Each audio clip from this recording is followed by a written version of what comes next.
来看美国做电动车的特斯拉，位伫德国毗邻附近的工厂，伫初五因为有人放火，工厂停产。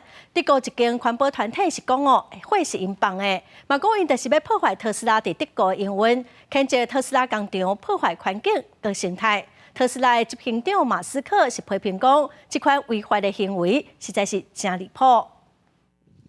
德国警方检查伫咧东北部布兰登堡内面一座高压电塔。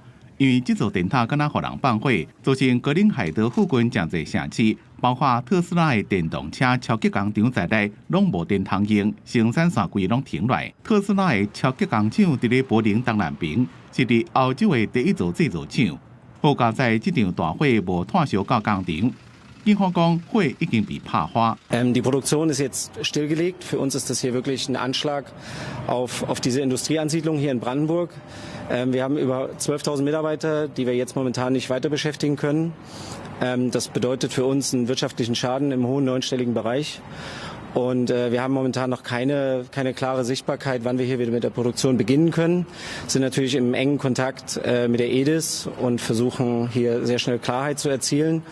Und ja, sobald wir dann das Netz wieder aufschalten können, werden wir natürlich die Produktion wieder hochfahren.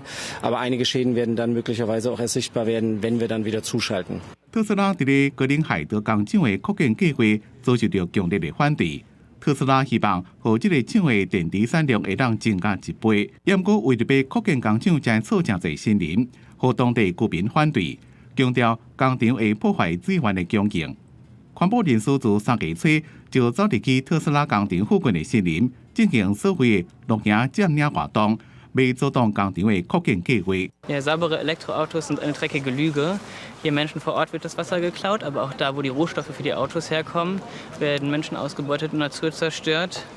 Was wir brauchen, ist eine sozial gerechte Mobilität, an der alle teilhaben können. Dazu gehören keine überteuerten Autos, sondern öffentlicher Personennahverkehr, den sich auch jeder leisten kann. 剧组组织火山集团的人士讲，这场火是因放的，并且讲这是因对特斯拉的德国厂的破坏行动。这也是特斯拉德国超级工厂的供电第2遍被破坏。这件代志也造成特斯拉的股价跌2.8%。特斯拉首席的执行长马斯克批评放火人行为是正误。公司新闻新乐培编译。